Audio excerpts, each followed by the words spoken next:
Good. Hello, everybody. All right, if you don't know who I am, my name is Vasel. I record reviews on the Dice Tower YouTube channel, maybe 500 every year. But also, we just talk about games on our channel. I also have a podcast. I run 3 conventions, Dice Tower East, Dice Tower West, and Dice Tower Cruise. This is later, I'm not doing this one now. Okay, so I'm going to talk a little bit about content creation, and then you can ask me any question, and maybe I'll answer. But I will save you some trouble. Do I like Mexico? Yes. Everyone always asks that. Do I like the food? Look at me. You already know the answer. But am I having a good time? Yes. Thank you very much for allowing me to come to your country. It is my first time here, and I'm having a wonderful time. So thank you very much. So the question is, board game content creation important? And I have 2 answers. The first answer is no. Thank you. But it is not, in all of humanity, not that important. If tomorrow there is the apocalypse and everyone is making tribes, and let's say I will pick John because he is a farmer.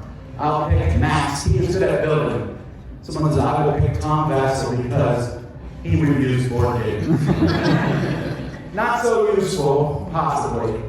Also, most people do not buy board games. What is the main thing people buy board games from? Because somebody else tells them. I'll say, hey, listen to me. This game is great. So if I disappeared, would the board game be okay? Probably. I think so. And I know this because anytime I leave a job, it gets better. I used to work at a church, very small church, and my wife and I had to leave, and I said, they will not survive without us. I went there last year. It is 10 times bigger, doing so well. And I was like, well, I guess they do better without me. So for real, is board game content creation important? Like other things, as a police officer, firefighter, farmer? No. But also, that's how I get my money. So yes, it is important. And I want to talk briefly about why I think board game content creation is important. So I wrote some notes here.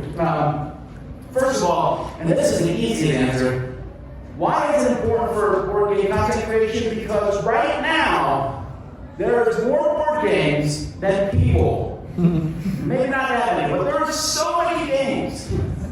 If someone says, what game should I play? Oh, the first time you walk into a board game store, what to buy? I don't know. I guess Monopoly.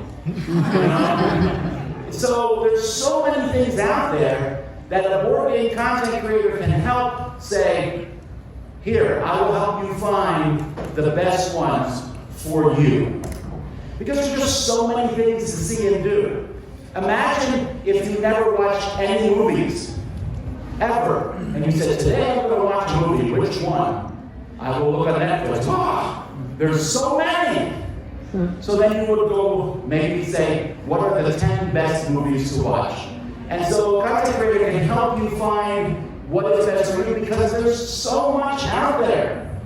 Also, I think today, if I need help, I go to the internet. Now, the internet is a terrible place. We know this. There's incorrect ideas. The news is horrible. It's terrible. But the internet is also really useful. I have a car. What kind of car do I have? I don't know. It's black. That's all I know. If my car breaks down, I'd be like, oh no, what do I do now? What do? I go to YouTube. If I need to connect the batteries, I'm like, red goes black, red, I don't know. So I look at YouTube. If I want to do something, I look on the internet. And so the people are to say, I want to find a board game. So they go to the internet. And I say, hello, I'm here. I will help you find, hopefully, the best games. Everyone, especially young people, they use the internet. We use this for everything. So why not board games? My third reason here is there's so much advertising out there. I use Facebook all the time. And on Facebook all the time, it will say, buy this neat device. It is wonderful. I'm like, that looks amazing. So I buy it. I wait, it shows up. Does it work? Sometimes, maybe 10%. Usually it's trash. Because I look at an advertisement. So I have to think, don't look at an advertisement.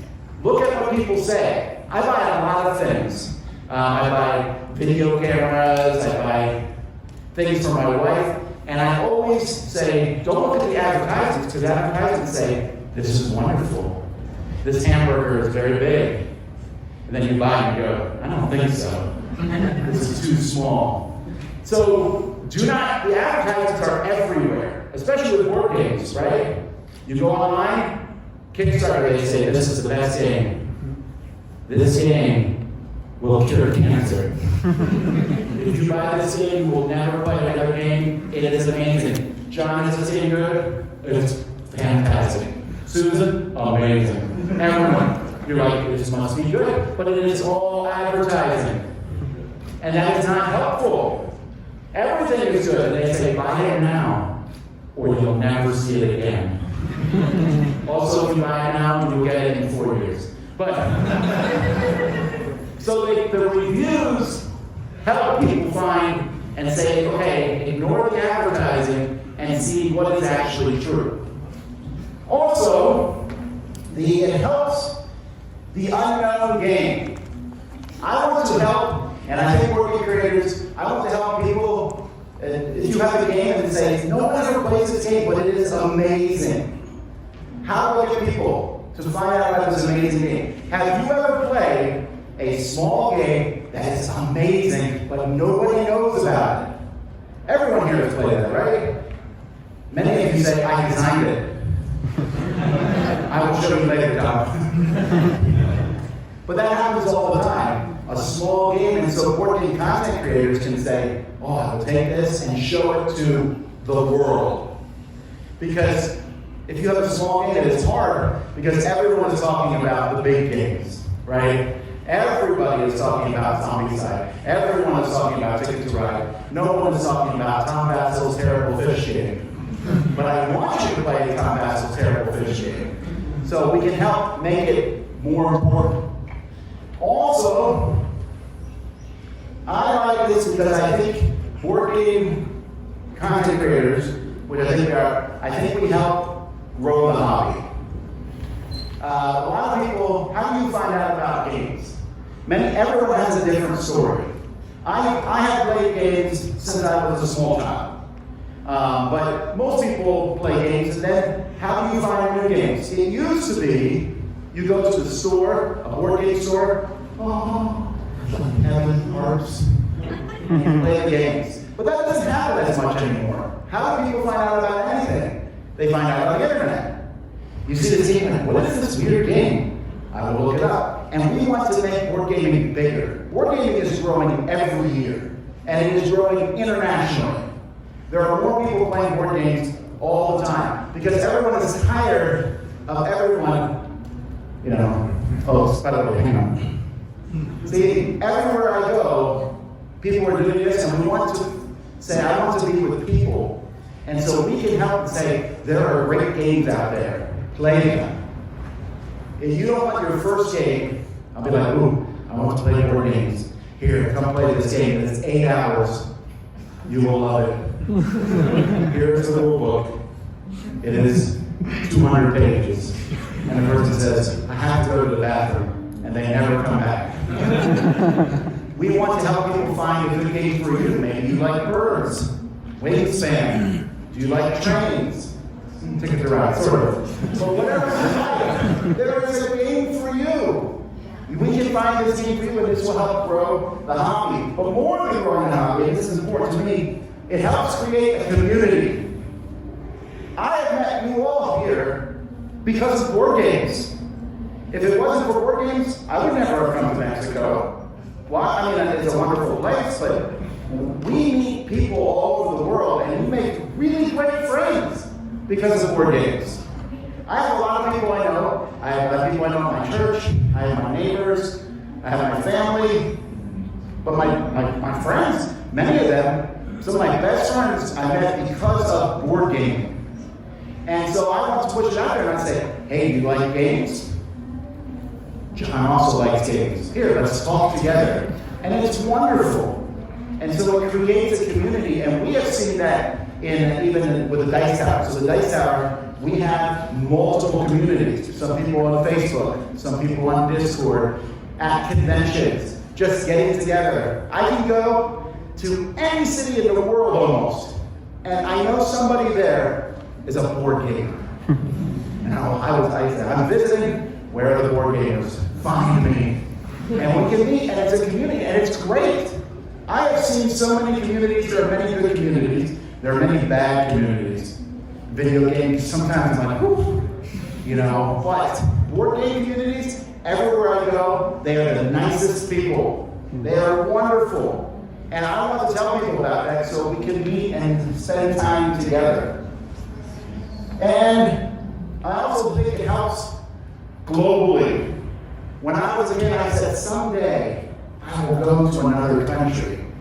I've been to like 20 countries now, and mostly because of board games. I meet people all over the world because of board games. I know that everything right now with the US and China is not the best, but also it is making connections in other places happen. And I'm so excited because for a long time board gaming was mostly Germany and USA. But then France, then Italy, then Europe, then Czech Republic, then Poland, then China, and a little bit, and Japan, Korea, and we're seeing it pop up everywhere, and now Mexico, right? Come back in 20 years, this will be bigger than Gen Con, maybe. But that can happen, and I love that, because when I play games with people, we are not arguing over the world. We are just playing a game. And I play games with people who know no English, and I do not know their language, but we still can play the game. It is a great form of communication. I also like being a board game content creator because it helps me. I like to talk. I know it's a surprise. But being a board game creator has made me get better at editing videos. It has helped me teach better.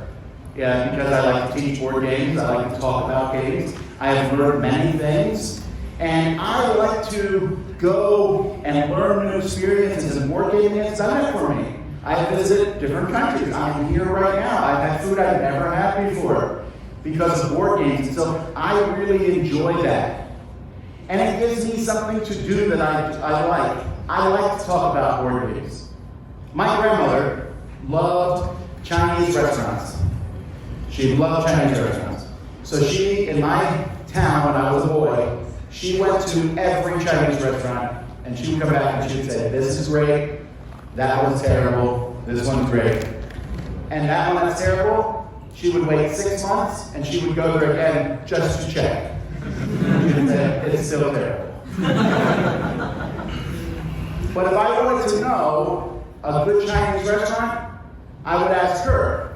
I also like it because she would take me with her. And I'd be like, yes. I didn't care. I think they are all good. She said, do not enjoy that. It's not good. Okay. That's so good. I was a boy. I thought all food was good. But I love games. I really do. If the Dice Tower loses all its money, please know. Right? And the Dice Tower goes away, and I get another job, maybe I go back to being a teacher, I will still play board games because I love them. I started doing board game content creation because I wanted to tell other people. I said, this game is great. Let me show you. I love this. And I showed my mom and dad, and they said, oh, okay. I was like, all right, I will find somebody else. I showed my brothers and sisters. It's like, we don't want to play games. I'm like, I am older than you, play games with me. All my friends in the neighborhood, I would play games with them, but I wanted to show more people. How could I show more people? The internet, hooray! And now I can show people all over the world. We are so fortunate to have a voice, to be able to talk to people everywhere. So companies, publishers, sometimes love me, sometimes do not like me, I understand. But I don't do it for the publishers, I do it for people. I want to talk about games.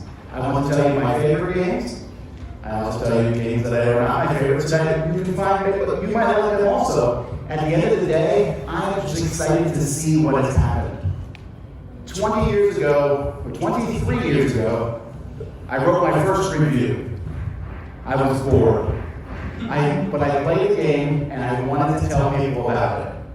But because I did that, now 10 people have jobs and I have a convention with thousands of people coming. I came here to Mexico and met all of you because I got to tell people about games. So when people say, why do you do it? I really love it. Do I love the money part? No, I hate it. Do I love reading rule books? No. 23 years later, rule books are still terrible. But do I love playing games and learning new games? I really, really do. And so I'm going to keep doing that, hopefully, for a long time. So that's why I think that working in content creation is important.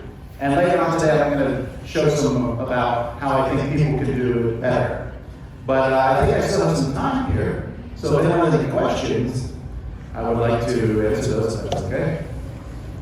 All right, go ahead. As a content creator, how do you do not to get tired of board games and reading the rule books and playing them, and with so many board games coming out, like how do you keep the passion? Yeah, people ask me this a lot. So the question is, how do I not get bored of games? Because now it is my job. I don't know how to explain it, but it is my hobby. I love talking about board games. Sometimes I'm like, I don't feel like playing board games right now. So I'll watch a movie, I'll play a video game, and then in like 3 hours I go, okay, I'm ready to play games again. It is fun. If I was not paid, I would still do it. So I don't know how to explain it, it does not bore me at all. Great, thanks. How you make the list of the videos that you're going to make? For example, you need to keep a balance between the board games, the board games, and the games that give you views, the popular and the How do I decide what games to review? We just do. So I do not make a strict rule about it. So we have 5 shelves of games that we need to play. And I just go, that one. I don't care. Is it popular? Maybe. Is it small? Maybe. Small games is harder to get because they need to look good. And a popular game, I'm like, oh, I really want to play that. But we try to play games. If it is easy to play, it will happen faster. If it's only 2 players, that's very easy to do. But we do not make I make a list of games and then I kind of spread them out. I have a document on a Google document with a list of all of our videos. And so each week I say, okay, we will do this, and we will review 3 hot games, but also we'll review a lot of small games. And I work hard. In the last couple of years, I've been making a video of 7 short reviews of games because I want to talk about a lot of small games. But I try to do a balance because if I only do small games, people will say, why are you not talking about the big games? But we can't do just the big games. Thank you. Speaking of rules, Do you remember the Matchbox collection? The what? The Matchbox collection rulebooks. Oh, yeah, that's terrible. It wasn't you, was it? No. Okay. What was that? Go ahead. Many people have told me to start making content of board games, but my question is how to stand among all the people who are making board game content, how to make my content unique, from your perspective, what do you think that makes your content unique? My hat. I will talk about this more later in the content creator section, but you do have to be different. I do not think, earlier Jeff Eggleston said everyone is a game designer. I do not think everybody is a content creator. Some people are just not that, it's not your thing. It's not bad, but to be different, I think you have to look for that. Ask people, what are you looking to do? I never really thought about being different, but I'm also fortunate I was first. So first you can do whatever you want. But when I make videos, I make what I want to watch. I don't really care, I want to watch top 10s. So I make top 10s. I love top 10s. I like to argue.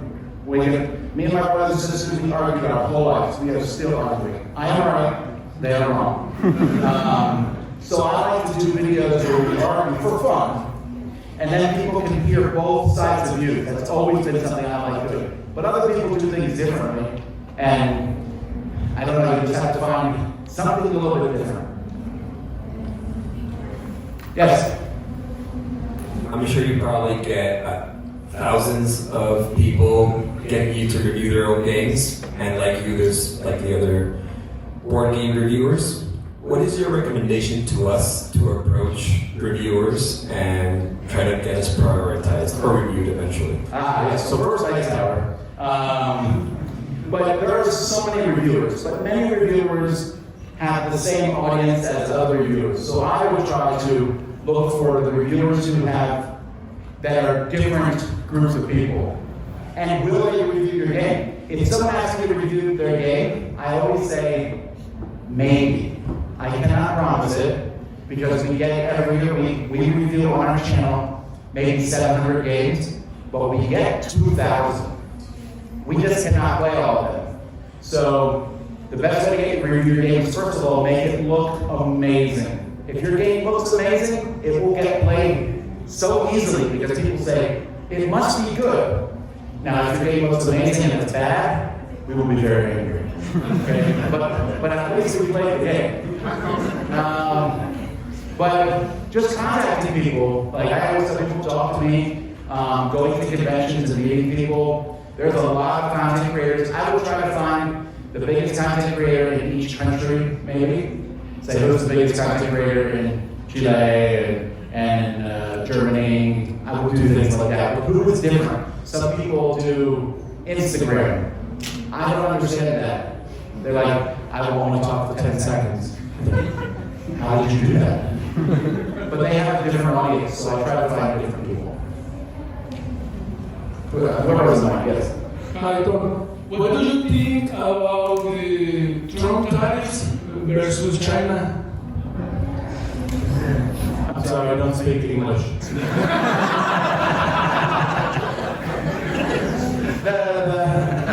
You're trying to get me in trouble. I want to go back home. I have had to pay money already for promos. People send us promos for the Dice Tower game fountain, and I have to pay money to get them. So I don't like that. I never like paying money. My daughter's getting married this year. I hate it. So much money. So I don't like that. I don't understand all of it. So I will not speak authoritatively. It's going to change the industry for sure, but I don't know how. So all I can say is that I hope it will get better. I feel bad for people that it's affecting and companies that are going out of business. But I will also keep talking about games because there are still games to play right now. Other than that, no so.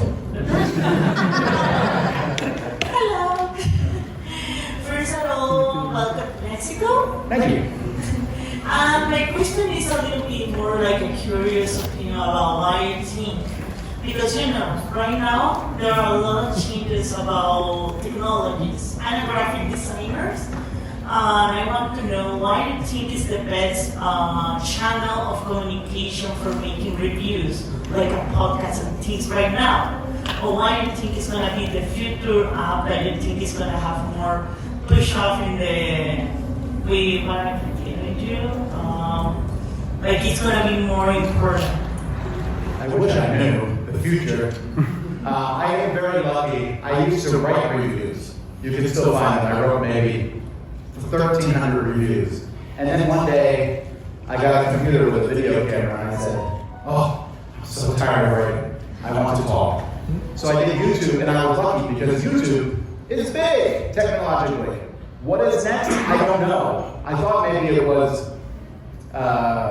what's the short? TikTok, yes. Maybe it is TikTok, but I'm too old for TikTok. Every time I see TikTok, I get angry. So, but I know people like TikTok, and it is its own thing. But I don't know what the future is. If I knew the future, I would say, well, let's do it. So, but I do watch that because I noticed that a lot of board game companies, their games look like they were made in 1985. And I'm like, why? We can make amazing games today. So the same thing should be with content. My content should get a little better every year. And I should say, what is the new thing? What is going to change? And I don't know. If I knew the secret, I would not tell you because I want to start with the best. But I really don't know what is next. I'm very happy because I don't want to stop that. So, how's your relation with you have with the publishers and how do you manage it? Since now a good review from the tax that we can make or break the game. Some of them deserve the hate for sure, but I'm sure some small publishers might be terrified if you're looking at their game. Yeah. So this is hard for me. Sometimes I go to a convention and I see somebody on, because I'm afraid they will hit me or something. I do not think we can break a game if the game is good. So, for example, I really did not like Boss Monster. I gave a review of it. I said, I don't think this at all. Boss Monster has sold 1 million copies. They don't care. I have met the owner of the company, and we are friends. But I also like some of his other games too. But sometimes we say a game is bad, and I have an email folder that says, Tom, you are the worst. And if I'm ever feeling like I am the best, I can read those emails and I'm like, oh, okay, never mind. I also have an email folder that says, Tom, you are great for the opposite. But it is hard. I will be friends with publishers. I like to talk to them. But they all know if I don't like a game, I will say that. I try to be honest. I try not to be cruel. Sometimes I am. I have earned Monopoly once. You throw a game from your rooftop. I threw a game off the roof, yes. I'm still not allowed in Portugal. One time I did a joke. I said I wanted to do a joke where I reviewed a game, and I threw it in a garbage can, and that was a review. And then I met the designer of that game, and I felt terrible. So I try not to be, I don't want to be too mean. Now, if I think a game, the company who made it are trying to get money and no effort, and it's terrible, I will tell you, I hate it. I don't care what they think. Because at the end of the day, I'm not here for the publishers. I am here for the audience. So I try to maintain that. I am friends with lots of publishers. I'm not friends with all publishers because some of them do not talk to me. But most of them do. The vast majority of publishers, they understand, and most of them say, sometimes I say the game is bad, and there's a lot of people who go, it must be good then. And that's okay. But it's tough, but I just don't worry about it. I sleep at night. Linking the question to... Yes? Prendelo. Yes? Yes. Okay. Linking the question to my friend's question, how do you prioritize being honest and true to yourself when you need to give a bad review? Being honest and not being cruel, but also getting fans expecting this honest review, and also it's very tempting to be paid for giving it was okay, it was not too bad, but still getting paid, knowing you know it's not okay. How do you prioritize honesty, or how do you manage to keep true to yourself but still get paid? Yeah, so to prioritize that, I have to have my own code of ethics. I'm a Christian. I believe you should not lie. So I will not lie in my reviews. Now, no one has, I don't think, I'm trying to think, no one has ever said, if you give me a good review, here's $1,000. That has never happened, I think. But we do have publishers that buy advertising on my show. I have people who sponsor our conventions, and what do? You be honest. It's hard, but people will know if you are lying. People will know. Some people do not do negative reviews ever because it's too hard. I understand that. I do not feel good doing a negative review. A negative review for me usually takes 2 times longer because I have to make sure every rule is 100% correct. Because if I say one small thing wrong, I will say at the beginning of the game, you draw 6 cards instead of 5. People go, that's why you didn't like it. Okay? Also, if you say a negative review of a Kickstarter game that people spent $800 on, they will get angry at me. I didn't make the game. Talk to the publisher. But you're right, I think about this all the time. Sometimes I play a game like, oh, they just sponsored our show. Oh well. And so but the publishers know that. They know we're honest, and I don't know what else to tell you. I have to say, I will not lie. Yes? Hey, okay, so in the reviews, you in the end, in the conclusion, it's a good game or it's a bad game. But my question is, this final conclusion is an objective conclusion about it's a good or a bad game, or is just Tom Vasel's opinion? Oh, it's always opinion. Every review is opinion. You cannot be objective except to say, this is a game. And even that is sometimes not true. But it is always subjective. People should know that. I don't want to have to say, in my opinion, blah, blah, blah. In my opinion, blah, blah, blah. People know that it's true. If I say, do you like that? And you say no, I'm like, oh, I can't eat it now. No, because that is your opinion. So we make it clear to our opinion. People want us to put numbers on our reviews. We do that, but I argued a long time to not do that because people only see the number. And they say, well, it's good or bad. No, it's just what I think. And I say, this game is terrible. People are like, how can you say that? I do. In the International Movie Database, I think the highest rated movie is Citizen Kane. It's so boring. And people say, well, you don't know movies. Okay. Number 1 working geek is Brass. I do not like Brass. I like number 2. So it's just my opinion, but what I have done on my channel is I've brought many people in so you can hear many opinions. You say, I don't like Tom Vasel, but Z Garcia, he's great. That's not true, but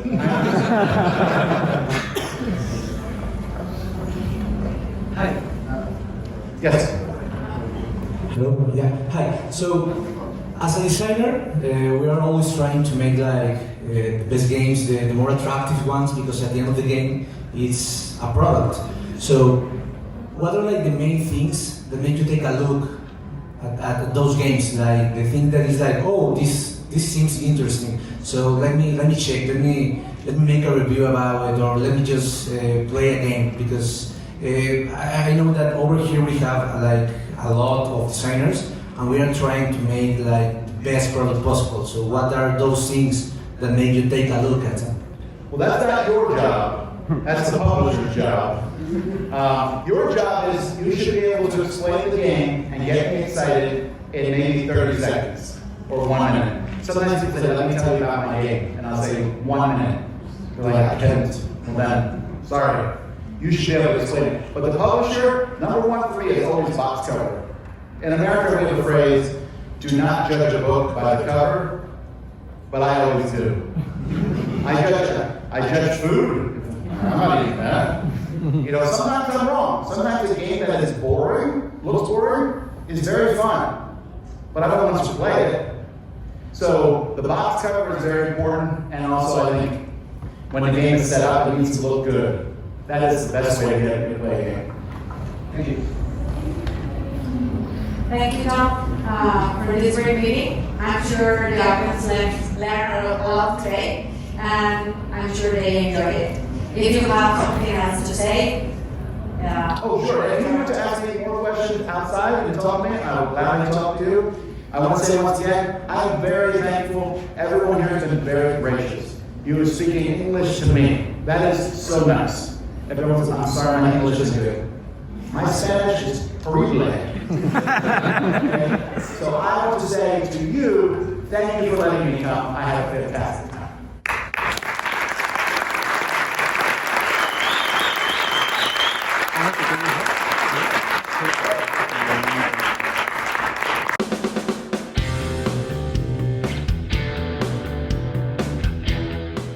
Hey folks, thanks for watching another one of our videos. If you like our videos, if you like our channel, you would love to game with us at one of our conventions. Check out Dice Tower Cruise, Dice Tower East, and Dice Tower West.